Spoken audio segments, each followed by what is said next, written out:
Auzubillahi minash shaitanir rajim. Bismillahir Rahmanir Rahim. Assalamu alaikum to everyone. Today we are going to start a very interesting and exciting topic and very important topic as a foundation engineer, as a geotechnical engineer, which is related to the estimation of the foundation settlements. Probably the most difficult of the problems that a geotechnical engineer is asked to solve is the accurate estimation and prediction of the settlement of a loaded foundation. And as you know from Geotech 2, that two parts are very important when we are talking about the settlement of a foundation. First of all is the magnitude of the settlement, and secondly the rate at which the settlement is occurring. The second point which we also discussed in Geotech 2 was there are three different components of the settlement. First component is the elastic settlement. The second component is the consolidation settlement, and the third point is the secondary compression. So all these concepts will be touched and discussed in our today's class. So the content of our today's lecture would be understanding the foundation settlement, some typical loads on building foundations, number and depth of boring would be discussed. Immediate settlement calculations using theory of elasticity will also be discussed in our today's lecture. Standard penetration test procedure, corrections which are applied to the SPTN value, and then we will correlate with using different correlations. We will try to find out various soil parameters using that SPTN value, and immediate settlement estimation and calculation using standard penetration test will also be conducted in our today's class. Now, as I discussed earlier on in our very first lecture in the foundation engineering course, that there are two design criteria. Okay.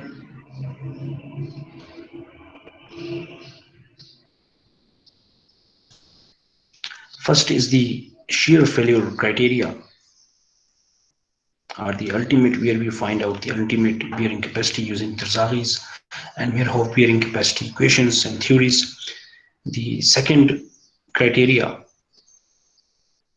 is the settlement criteria. So we see that, and we find out the Q allowable from the first criteria, and we also find out the Q allowable from the second criteria, and we take the minimum of these two for the design of the foundations.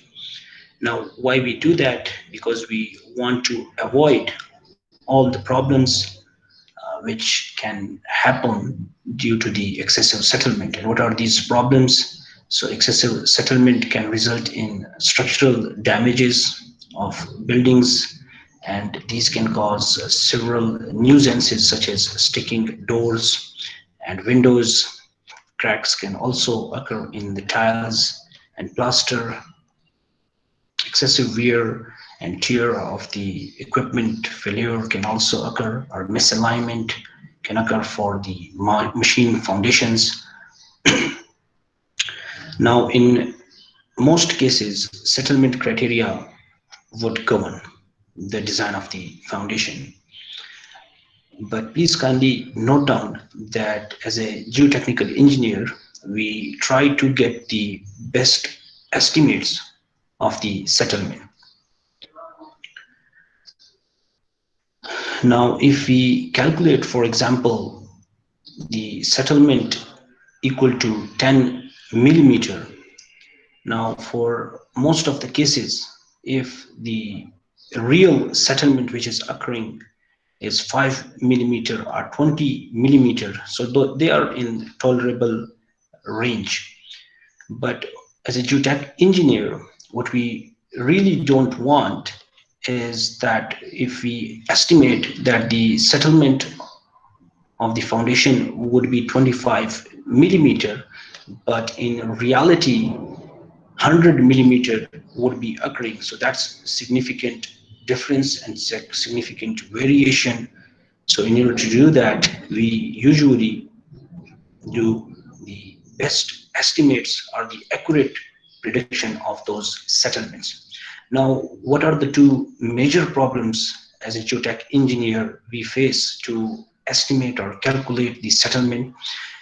The first problem is obtaining reliable elastic soil parameters. And what are those elastic soil parameters? Estimating the modulus of elasticity and the Poisson ratio of that particular soil. The second important problem in estimating the settlement of the foundation is the understanding the reliable stress profile from the applied load. Now, how the stress profile would occur beneath the foundation if that particular load is applied onto the foundation. Now, as we touched in detail about different components of the immediate the foundation settlement. For example, first we were given with the immediate settlement, which is predominant in sandy soils or gravels, or even it can occur in unsaturated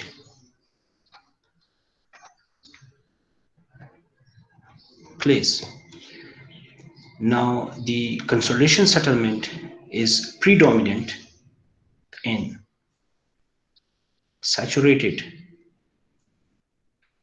clays and silts, and the secondary compression is predominant in organic soils. I hope it's clear. And if you remember that the immediate settlement occurs due to the expulsion of gases or air which is present in the soil, or even the elastic reorientation of those soil particles. If you remove the load from the soil, then the foundation will come to its original position. Now, the consolidation settlement occurs, it's time dependent, and it occurs due to the dissipation of the excess pore water pressure. And the secondary compression, which particularly occurs in organic soils or plastic soils, it's also a time dependent phenomena, and a plastic equilibrium of those particles are obtained at the end of the completion of the secondary compression. If you remember or recall the concept of the time dependent consolidation settlement behavior, so you might see here the term U, which is time dependent. For example, if the time is 0, then the average degree of consolidation is also 0. If time is equal to the final TF, then the average degree of consolidation would be 100%. And if we simplify this equation, so we can simply write that the final settlement would be the combination of the immediate settlement, consolidation settlement, and the secondary compression. Now, the immediate settlement, delta H, is represented here. Consolidation settlement is represented by delta H sub C, and the secondary compression is represented here as delta H sub S. Now, the discussion made in the previous slide is also written in detail here, that the immediate settlement usually takes about 7 days. So it's quick, it happens fairly at a quicker rate, and it happens in saturated, unsaturated, cohesionless soils, sands and gravels, unsaturated clays and silts, and the immediate settlement analysis are used for fine-grained soils if the degree of saturation is less than 90%, and for coarse-grained soils such as sand and gravels, having very large coefficient of permeability. Now, Consolidation settlements are time dependent, and it takes months to years to complete. One of the typical example would be the Leaning Tower of Pisa, which is located in Italy, and the consolidation settlement is occurring over 700 years, and that lean is caused by the consolidation settlement being greater on one side. However, this is a extreme case, and the principal consolidation settlements for most projects would be completed in 3 to 10 years. As we discussed earlier on, that it predominates in saturated or nearly saturated fine-grained soils where the consolidation theory applies. In consolidation settlement, we are mainly concerned about the magnitude and the rate of the settlement. Now, if you recall the secondary compression, so it occurs due to the rearrangement of clay particles into more stable configuration or equilibrium under constant effective stresses, and it predominates in highly plastic clays and organic clays. Now, the question raises that how we will estimate those settlements. Now, in order to estimate the settlements of a foundation, we need to collect soil samples from the field. Now, how many borings we need to perform, and what should be the depth of that boring? So first we will start with the number of borings, and then we will discuss the depth of the boring. Please confirm that you can hear me and the screen is visible. Yes, Yes, sir. sir. Yes, sir. Yes, sir. Okay. Now, for buildings, minimum of 3 borings where the surface is leveled should be enough. Now, if we conduct first 2 borings and it indicate that regular stratification or same type of material is obtained in both of those borings, then those 2 borings should be enough. Now, if we don't have a level ground, so 5 borings are generally preferable. For example, if the plan of the foundation looks like this, so it's generally recommended to perform boring at these locations at 4 corners of that building and at the center of the building. Now, what if you are constructing an antenna or a tower is constructed? Now, the best thing to do is to perform boring at this particular location, okay, up front, or if that is installed, then we can do boring on the side of that tower. So single boring should be enough to get the idea of that particular soil. Now, the depth of boring is an interesting concept, and in order to understand the depth of boring, we need to understand the concept of the isobars or the pressure pull. Please kindly assume that this is Q naught, and this Q naught is the net contact pressure at the base of the foundation. So if that Q naught is applied from the top, initially those stresses would be greater just beneath the foundation. But as we go deeper and we reach to a particular depth, which is 6.5 B,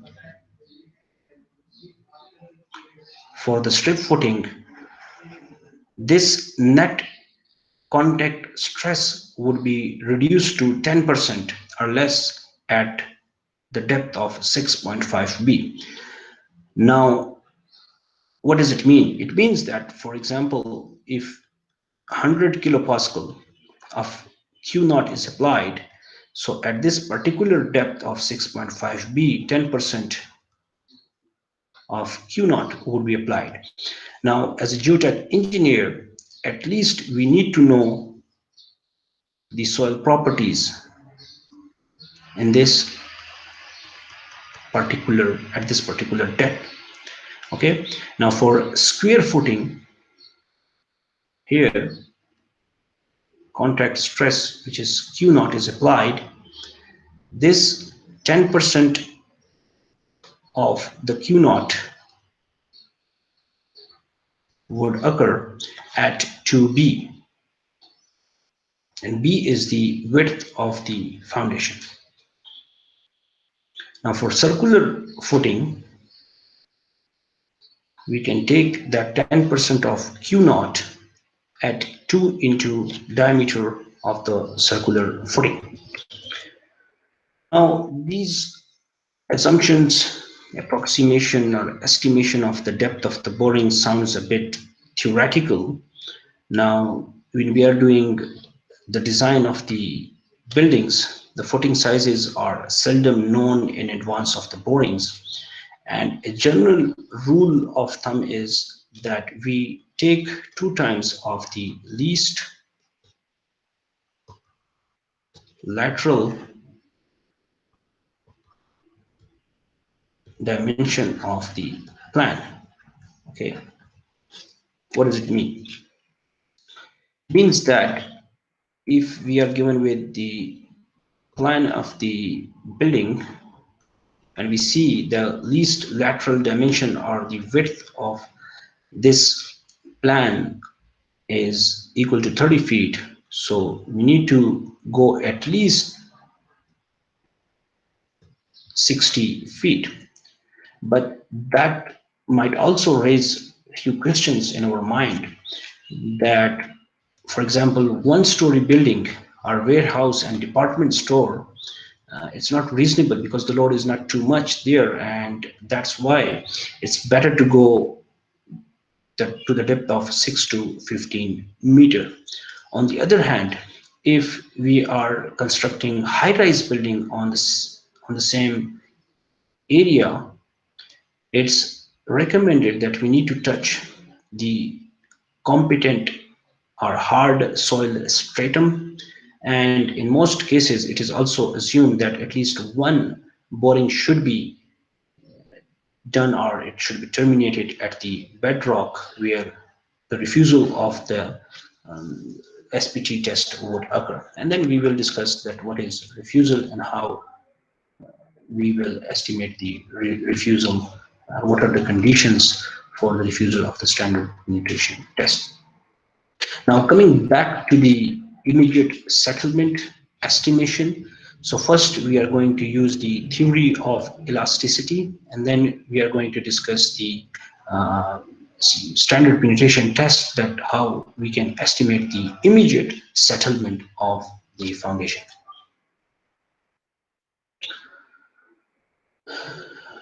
Now if you want to estimate the immediate settlement using the method 1, which is theory of elasticity, we are going to use this equation. Please kindly note down this equation because we are going to solve examples on this equation.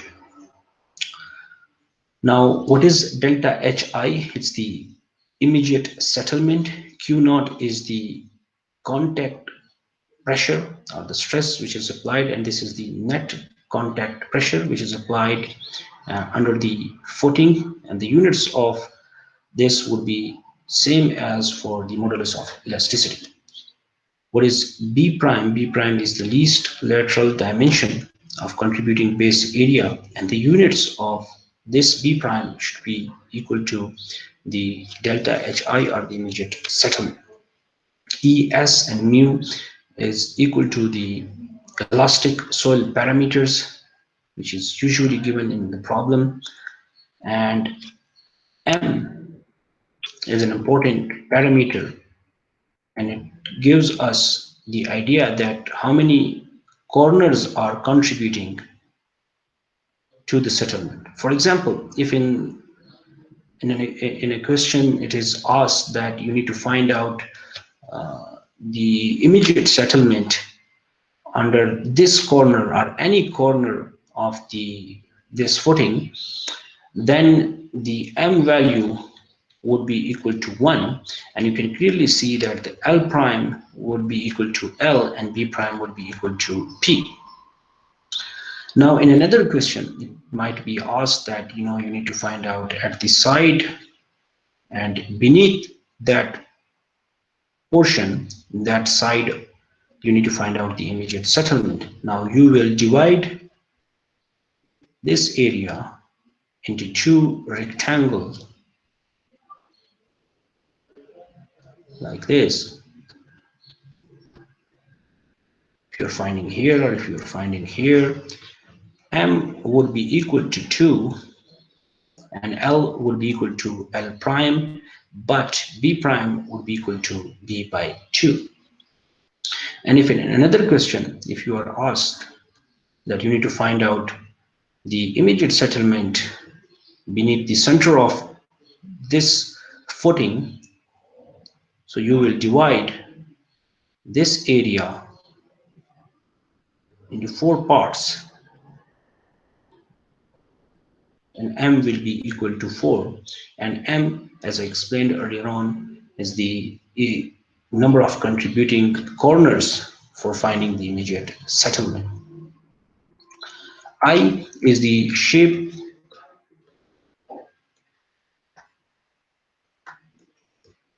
and rigidity factor.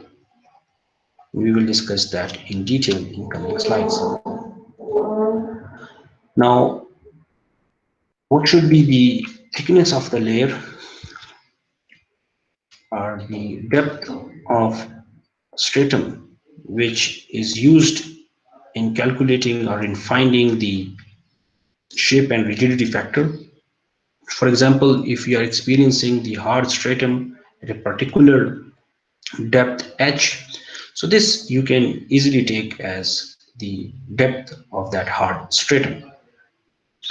Now if we don't have hard stratum occurring at shallower depth, then what we can do, we can take that h equal to 5b, and that b is the width of the footing.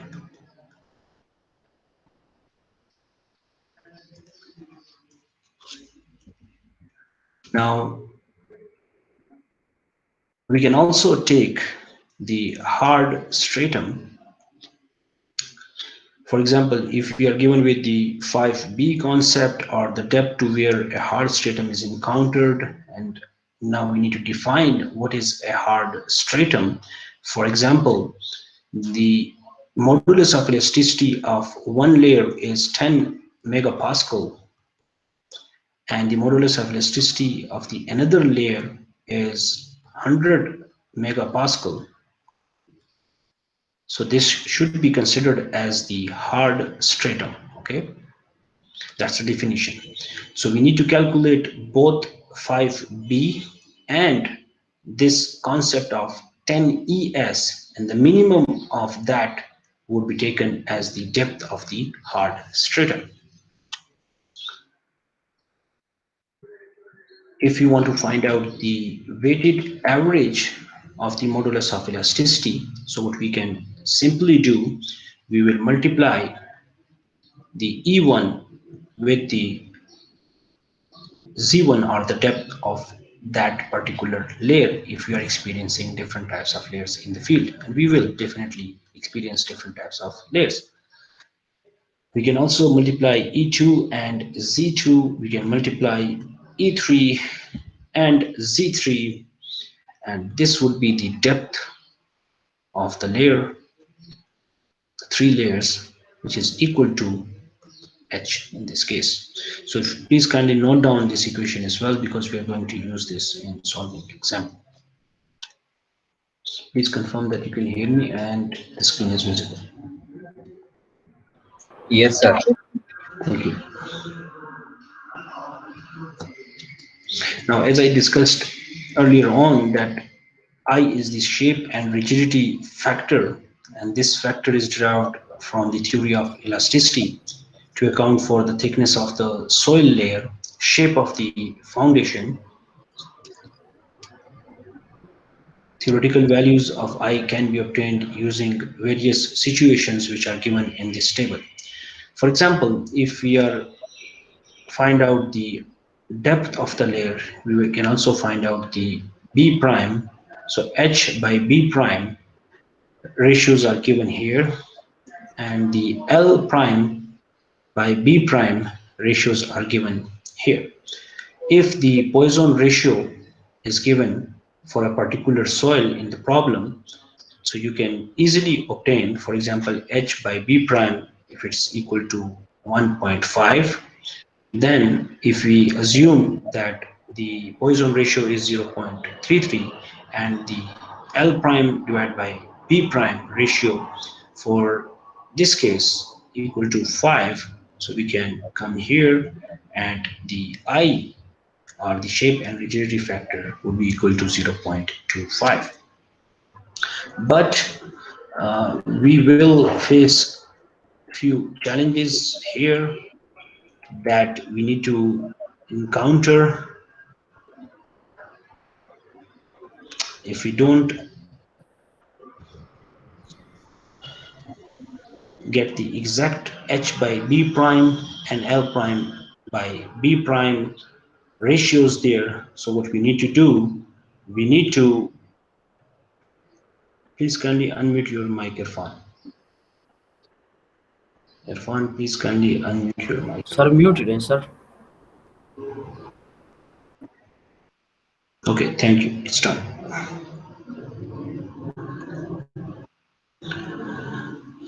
Okay, so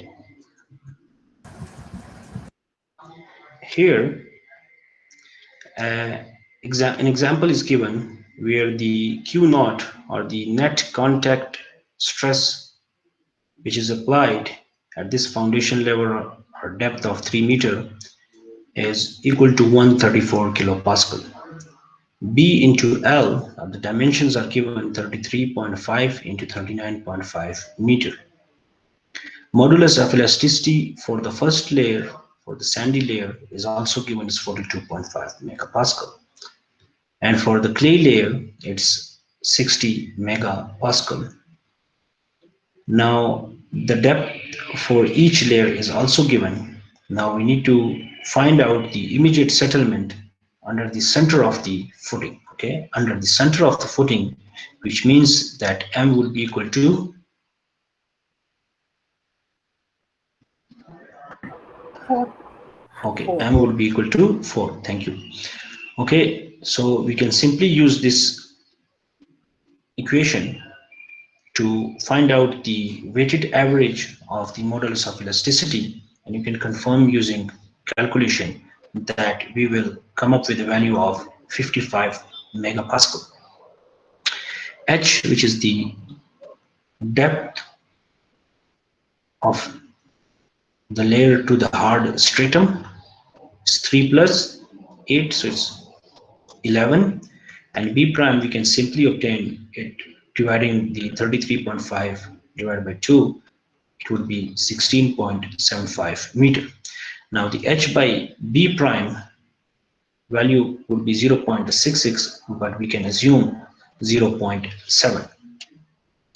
And L prime divided by B prime, and why we find out H by B prime and L prime divided by B prime, the reason behind that, we need to find out the shape and rigidity factor. Now we got 1.18 and 0.7, and we can assume 0.33. Now, if this is a table, use the linear interpolation, and please kindly give me the value for the shape and rigidity factor. Use linear interpolation, and I need the value of, because you can clearly see that we don't have L prime divided by B prime for 1.18. And here we are given with the H by B prime, which lies in between 0.7, 0.5 and 1, these two values. Let me erase all others.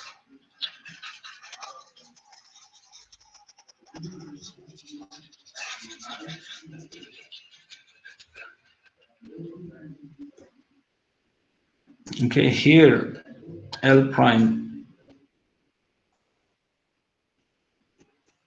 B prime is equal to 1.18 and H by B prime is equal to 1.7, which is somewhere in between 0.5 and 1.0. The assumption is that we can assume 0.33 and 0.550 is usually taken for saturated clays in undrained condition. So assume 0.33 Poisson's ratio, use linear interpolation to find the value of I, which is the shape and rigidity factor. We need to find out the shape and rigidity factor for these cases.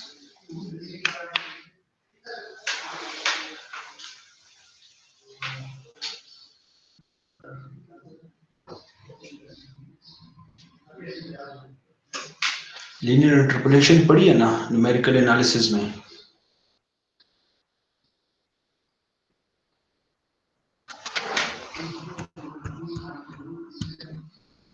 हाँ जी, numerical analysis में linear interpolation किसको याद है?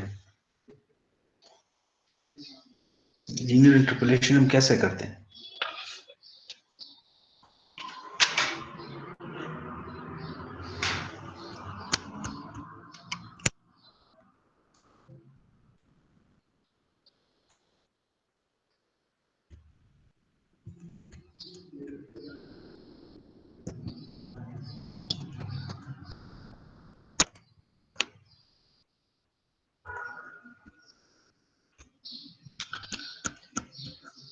Okay, no problem. अगर किसी को याद नहीं है कोई मसला नहीं है, ठीक है। तो अगर हम for example if you are taking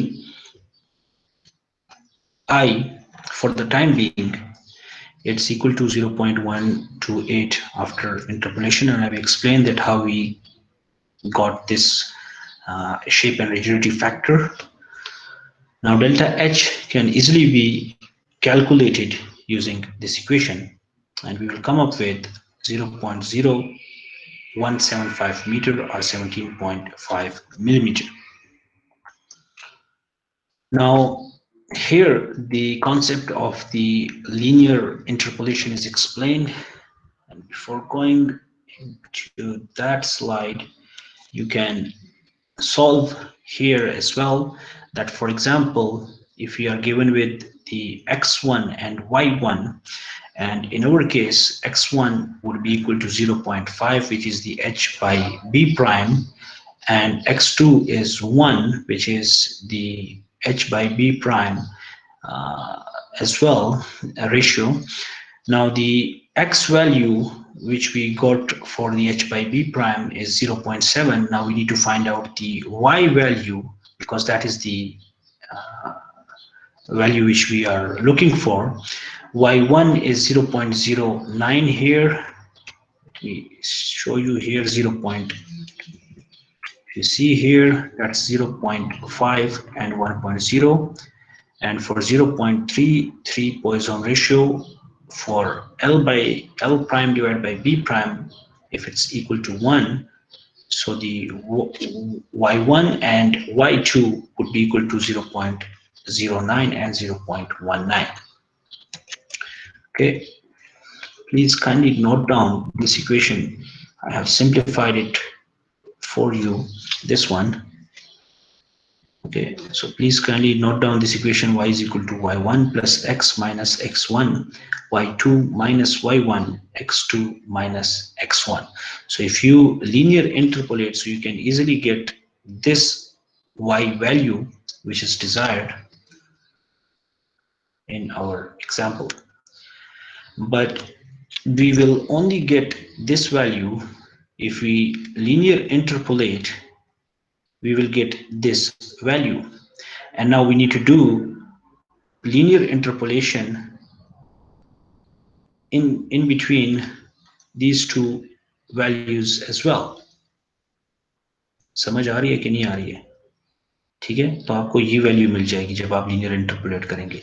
अभी हमें चाहिए क्या? हमें चाहिए L prime divide by B prime 1.18 चाहिए। तो आपने इन दो वैल्यूज के दरमियान लीनियरली इंटरपोलेट करना है, तो आपको ये वैल्यू आ जाएगी। ठीक है, हमें चाहिए कि ये हमारे पास y कर रहे हैं। ठीक है, तो पहले ये y फाइंड करेंगे, फिर ये y फाइंड करेंगे। चलो मैं इसको y नहीं कहता हूं क्योंकि फिर कंफ्यूज हो जाएंगे आप इसको। पहले आपने लीनियर इंटरपोलेशन करनी है इन दो वैल्यूज के दरमियान, तो आपको ये वैल्यू मिल जाएगी।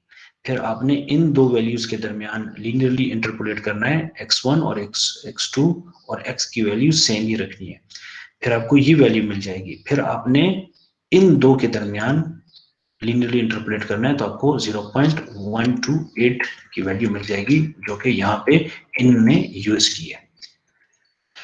बाकी इक्वेशंस और एक्सप्लेनेशन यहाँ पे भी गिवन है। अच्छा, why we perform standard penetration test? Standard penetration test हम क्यों परफॉर्म करते हैं? Why we perform standard penetration test? I need a short discussion here, a very brief and short discussion.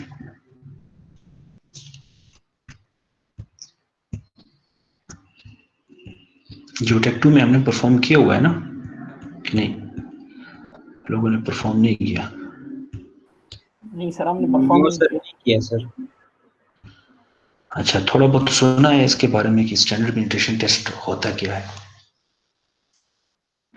Sir इससे बेरिंग कैपेसिटी फाइंड करते हैं। इससे हम bearing capacity find करते हैं। Good.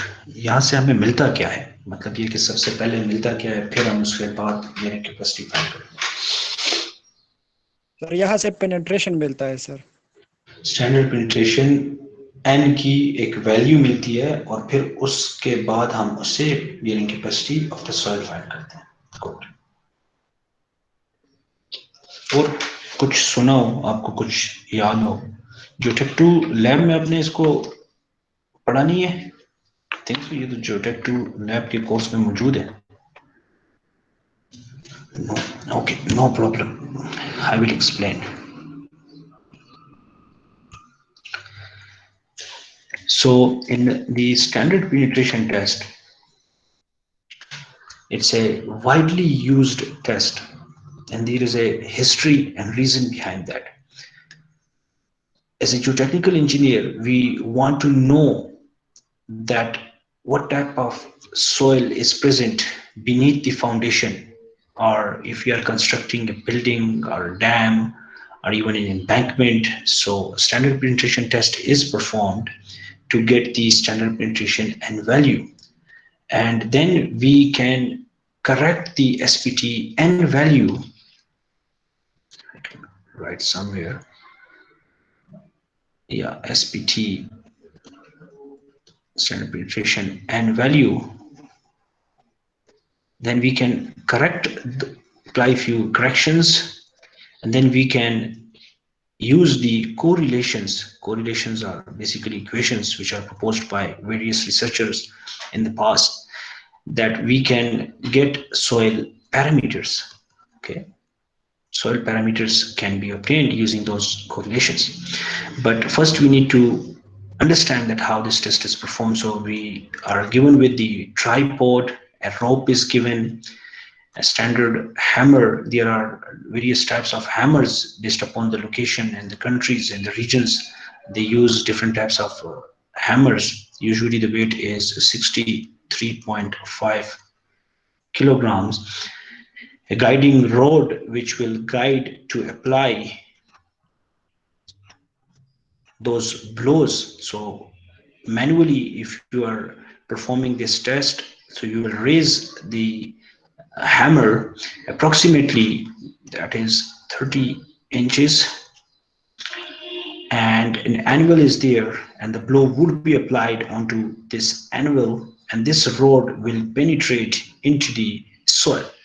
Now you need to note down those readings, okay, in 3 intervals, I would say. So the interval one is usually known as the seating drive. That is due to the disturbance in the superficial layers of this particular soil. So we avoid the number of blows which are required in this first interval. The second interval is also equal to 6 inches, and the third interval is also equal to 6 inches. Now the number of blows which are required to penetrate this rod into the soil is known as SPTN value. Okay. Information and details about the external and internal diameter of the split spoon barrel sampler. Okay, here is a rod where we record the SPTN value, and at particular depth we can also raise this rod and we can place a sampler, and if the split spoon sampler is attached to collect those samples from a particular depth. Length of the split spoon sampler is also given here, 650 millimeter. Now weight of the hammer is 63.5 kilograms, and the height of fall for the hammer is 30 inches or 760 millimeter, and that sampler is advanced under the impact of that hammer for 3 consecutive 6-inch increments. Now about the refusal, which we discussed a few minutes earlier on, that we will be explaining the refusal here as well. So the first case, if a total of 50 blows have been applied during any of the 3 6-inch increments, so we will stop the test and we will terminate, and we will call that as the refusal at that particular point, because 50 blows are too much. It means that the hard stratum or bedrock is present there. Now in the second case of the refusal, a total of 100 blows have been applied. Now we will stop at that particular point because that would be the point of refusal too. In the third point, there is no observed advancement of the sampler during the application of 10 successive blows. If 10 blows are applied onto that anvil and the rod is not moving into the soil, it means that we are having a gravel there, or a hard stratum is present, so we don't need to advance further. And as we discussed, the first 6 inch is considered to be as a seating drive, and the combination or addition of the second and third inch, that will give us the SPTN value. Now here in this slide, a sampler is shown, a split spoon sampler is shown, and soil sample is also collected using this sampler, and you can clearly see that the thickness of this sampler is much greater. Okay, and we will compare the area ratio in the coming slide. If the thickness is really great, then the area ratio would be greater, and if the area ratio of this split spoon sampler is greater, it will give us the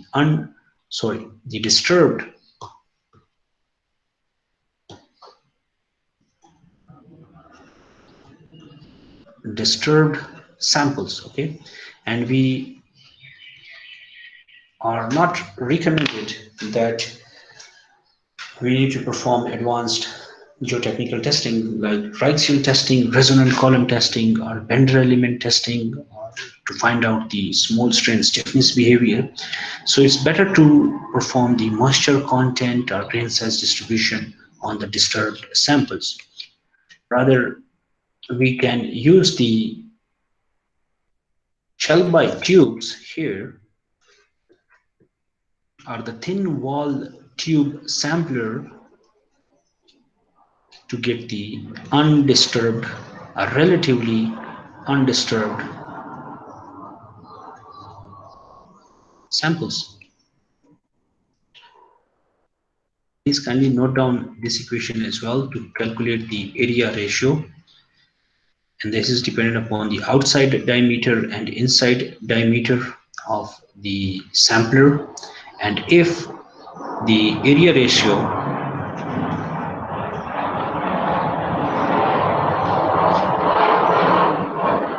is greater than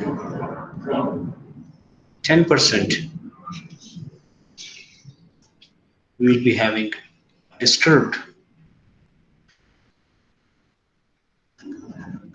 samples using this equation.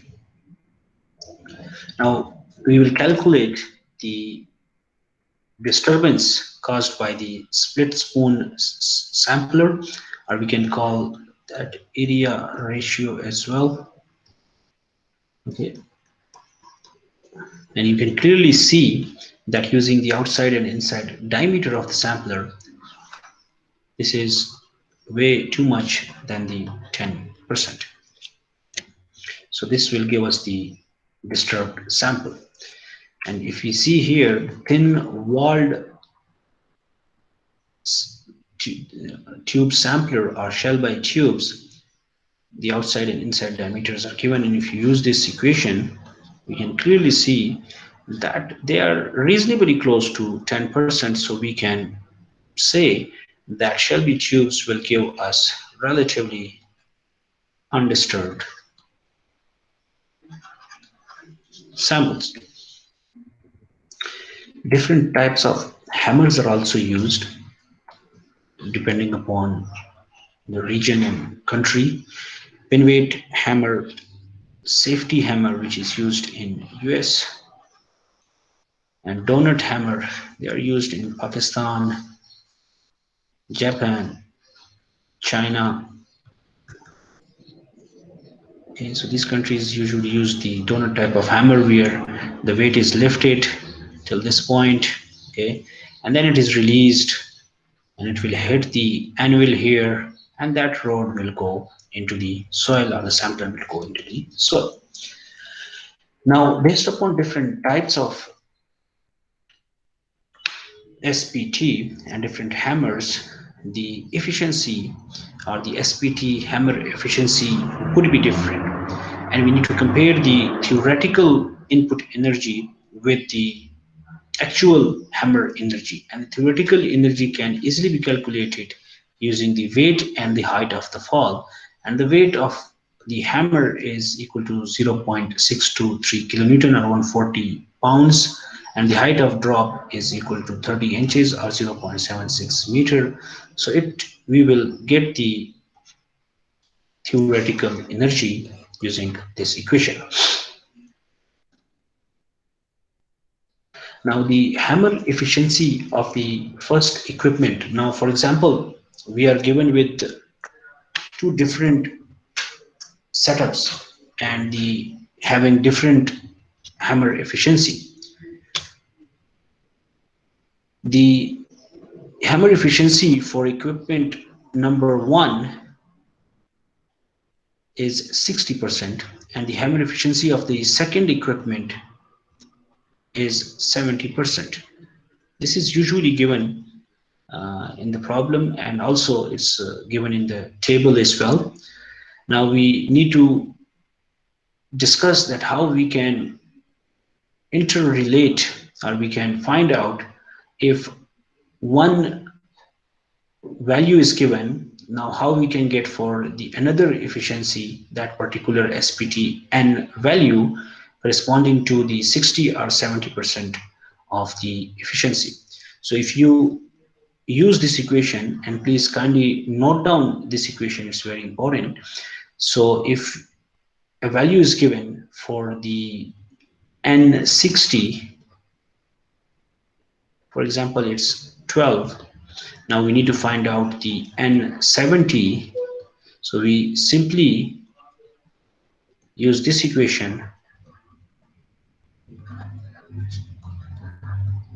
and we will come up with 10.2 equal to 10. So you can take that SPT N70 value as 10, for N60 value is 12. Why N70 value is less than 12?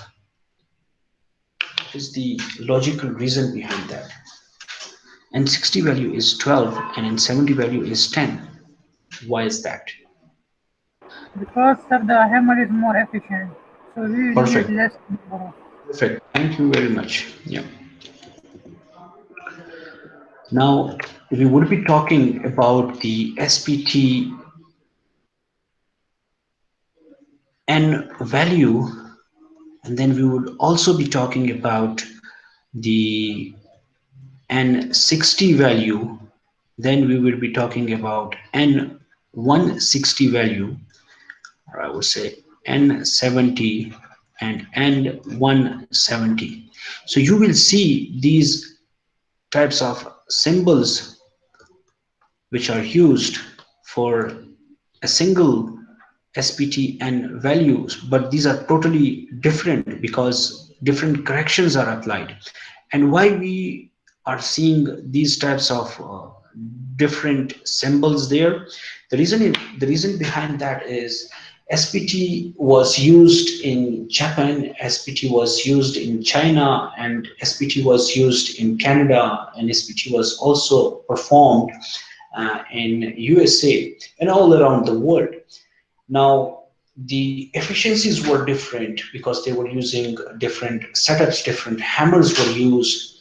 Now, the correlations were proposed to find out the soil parameters from the SPT N value or N60 or N160 or N70 or N170.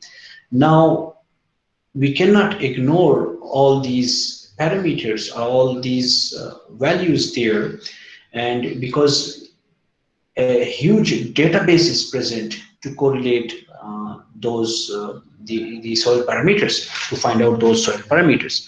Now, N60 basically means here that if you apply the hammer efficiency correction there, and for 60% efficiency you can simply divide that by 60, but there are other corrections which are also applied, and people call that N60 when you apply the hammer efficiency correction, borehole correction, sampler correction, or the rod length correction. You don't need to worry about all these corrections because the tables are given, and the related information is also given in those tables. For example, if you are using the donut free fall, then you can simply take the hammer efficiency 78%. If the safety hammer is used and rope and pulley mechanism is used, this you can use eta h as 60%. And in Argentina or China, I would say donut hammer is used with the free fall. That will also give us the 60% hammer efficiency. Now, if we are talking about the sampler correction, if the sampler is used, we will be using the eta sub s value of 1.0, which means no need for correcting that value. But if liners are used for dense sand, because it's difficult to collect samplers in dense sands and even the loose sand, so the eta s value or the correction for the sampler is also given. Now for the borehole, if it's in between 60 to 120 millimeter, no need to correct that value eta b. But if you're using, for example, 200 millimeter borehole diameter, so you need to use the 1.15 or use the eta b equal to 1.15. Similarly, if the rod length greater than 10 is used, no need for the rod length correction.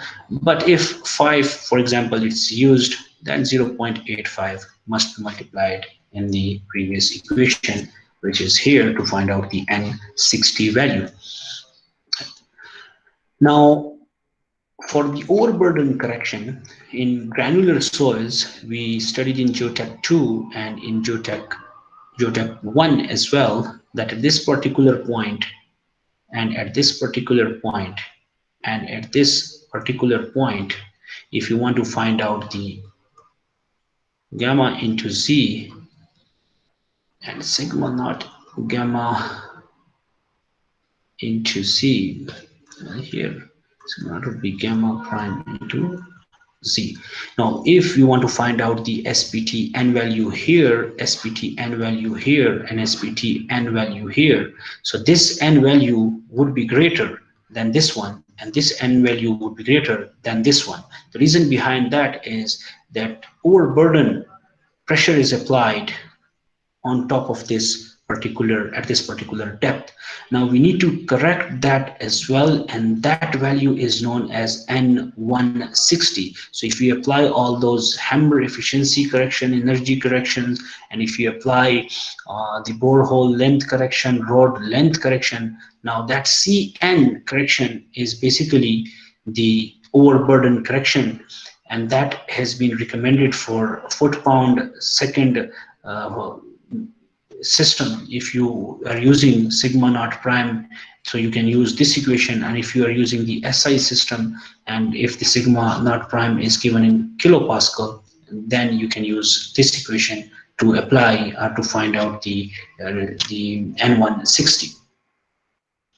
Okay, now here is the main correlation. Here are the correlations which are given. The explanation which is made for N60 and N and N60 and N160. The reason behind that is that we are given with those correlations in the literature. Now we need to find out these values so that we can correlate with the soil properties, and the soil property here is the relative density. So this particular table taken from the researcher or the previous research which is conducted, it gives us the correlation for the N160. So for example, if we are given with the N160 value of 20, so we can estimate that the relative density of this particular granular soil would be in between 30 to 60. Okay, if it's 7, N160 value is 7, so we can estimate that the relative density of this particular granular soil would be lying in between 5 to 30% range. If you want to find out the friction angle, again the N160 value is given, and that's the relationship which is obtained from the Hatanaka and Uchida in 1996. Okay, other correlations are also available where we can find out the friction angle once we get the N160, so we can find out the relative density with plus minus 2 degrees. Standard deviation is also present there. Now N170, so you can clearly see that N170 is used here in this research study, and if the N170 value is, for example, 10, so we would say that this is a medium sand here, and what else we know, we can easily estimate that the friction angle would be equal to 30 or 34, or we can estimate and we can take that friction angle value as well, and we can also take any unit weight for that particular soil in between 17 to 20 kilonewton per cubic meter. So that's how you can correlate that SPT N value or SPT N160 or N170 values. Now in this table, N60 is given, where you can find out the consistency and the consistency index, and even you can find out the unconfined compression strength of the clay soil as well. Now if you want to find out the undrained shear strength of the soil, so you can use this equation, and the reference is also given in here. Now if you want to find out the modulus of elasticity, which was the topic or the second method for estimating the settlement of the foundations, so different correlations are given for soils using the standard penetration test or the cone penetration test. Cone penetration test is usually taught and discussed in greater detail in postgraduate courses in advanced soil mechanics, and standard penetration test is discussed in undergrad. So you can take any correlation for SPT N value, and please note down that this SPT N number is equal to N55. Now, how we can estimate the immediate settlement? Using the standard penetration test. Please confirm that you can hear me and the screen is visible. Yes, sir.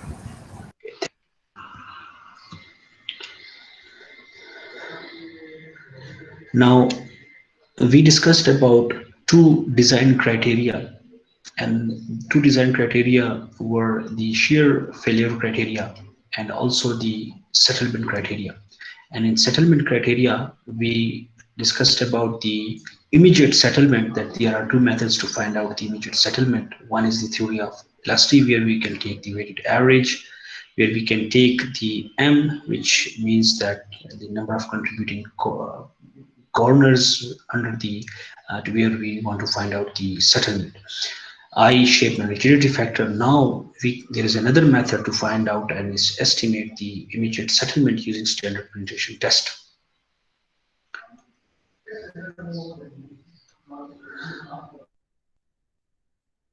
Is the Q allowable, okay, and N60 is the corrected value. KD is a parameter which you can obtain from here. Okay, you can obtain using this equation, and that is suggested by the Meyerhof. And Q allowable is the net allowable bearing pressure for delta H naught, which is equal to 25 millimeter, the standard settlement for 1 inch settlement. Okay, now delta HI is the settlement for which we want to find out the Q allowable. Now for B less than or equal to F4, and F4, okay, in SI units are given here. Okay, that's 1.2 meter, and that would be feet, 4 feet. So this is the equation number 1, and this is the equation number 2. So the equation number 2 is used in this case, and equation number 1 is used in this particular case when B is less than 1.2 meter. And if B is greater than the 1.2 meters, so you need to use this equation to estimate the Q allowable. Please kindly take a screenshot of this slide because we are going to use to solve an example. Few minutes. Okay.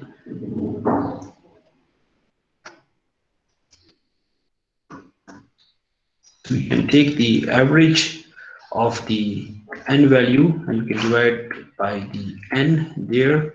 So we can take an average, or the weighted average can also be taken. Now here is a problem. Okay, the example. For example, the average N60 blow count is equal to 7 here, and 70. Now an average is given, and that is equal to 7. The depth is also given, which is equal to 1.6 meter.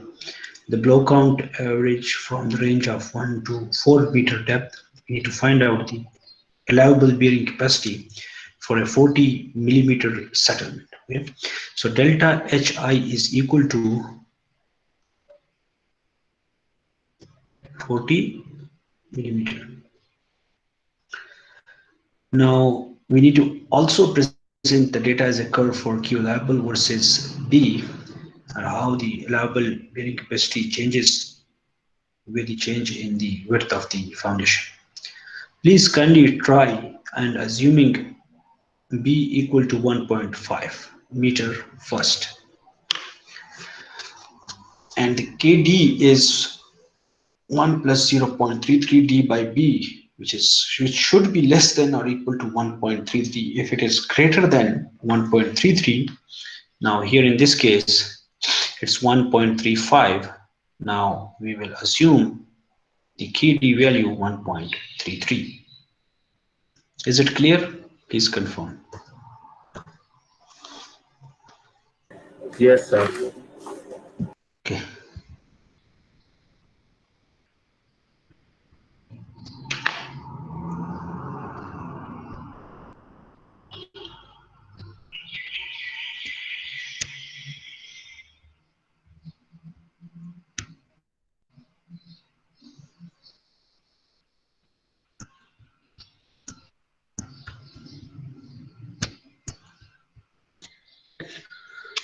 Okay, now this is the equation, which is the second equation.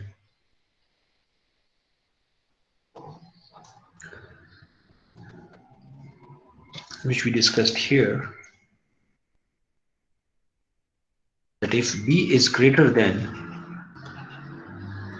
1.2 meter, which is the case here because B is equal to 1.5 meter. Okay. So we will come up with the Q level of 268 kilopascal.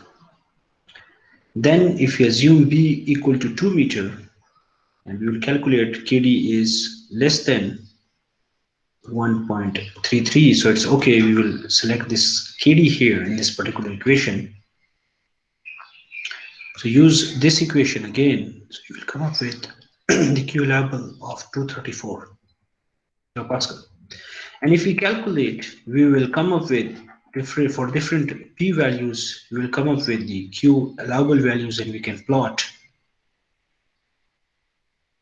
the Q allowable, which is changing with the increase in P. Why is that? Why Q allowable is decreasing with increase in B in this particular case? Because so far we studied that with increase in B, the allowable bearing capacity will increase.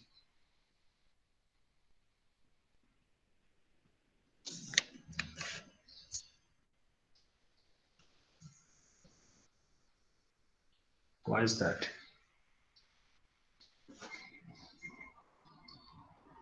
इसकी reason क्या है? B के साथ तो Q level को increase होना चाहिए, अब B के साथ क्यों डिक्रीज हो रही है Q लेवल?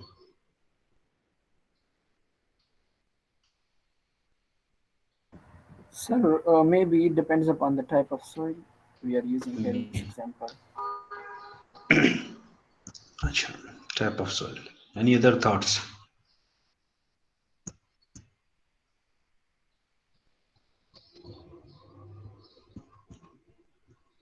और किसी का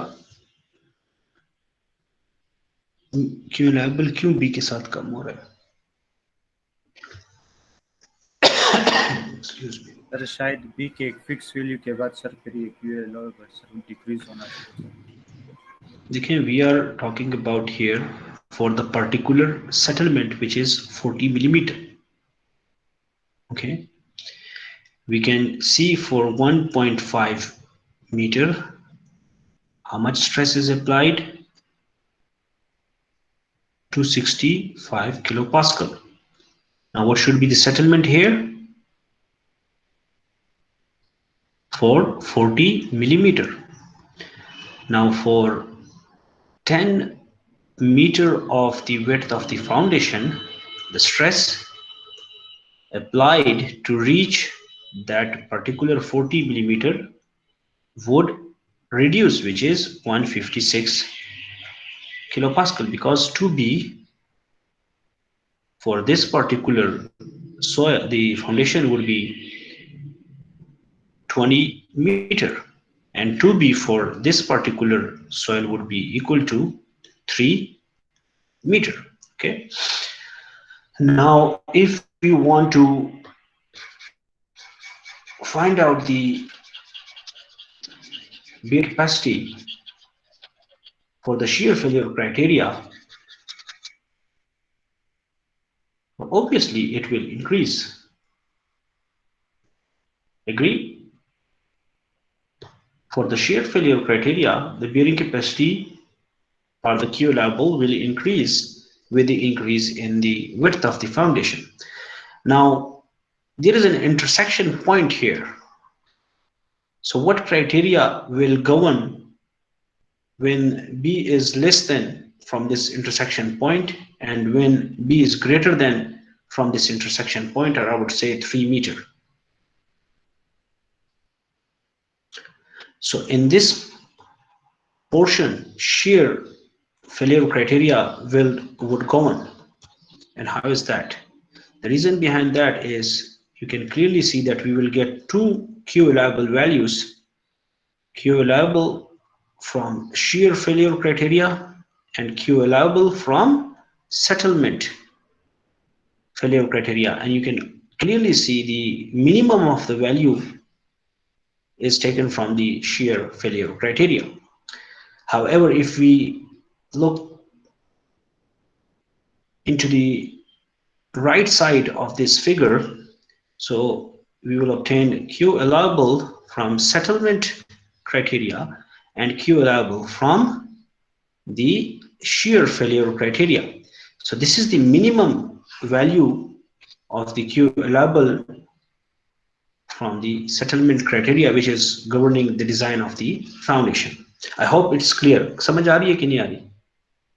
देखें, अगर इस इंटरसेक्शन पॉइंट से हमारे पास बी की या विड्थ कम हो तो shear failure criteria इस पोर्शन में गवर्न करेगा, ठीक है?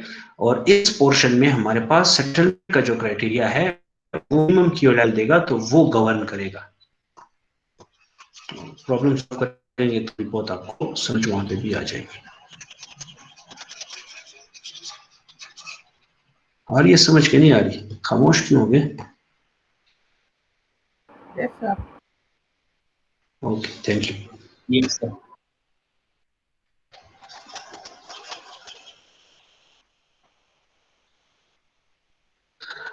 अच्छा, now we can also draw a design curve from this. For example, this would be a design curve. A design curve should be a lower bound, something like this, so you can use this as a design curve as well. Now, a similar problem, a simple problem is given. Only thing is that Q applied is given in kilograms, so you can use those equations to find out the KD and then Q allowable, and then from that Q allowable you can find out the load in kilonewtons, and then you can design the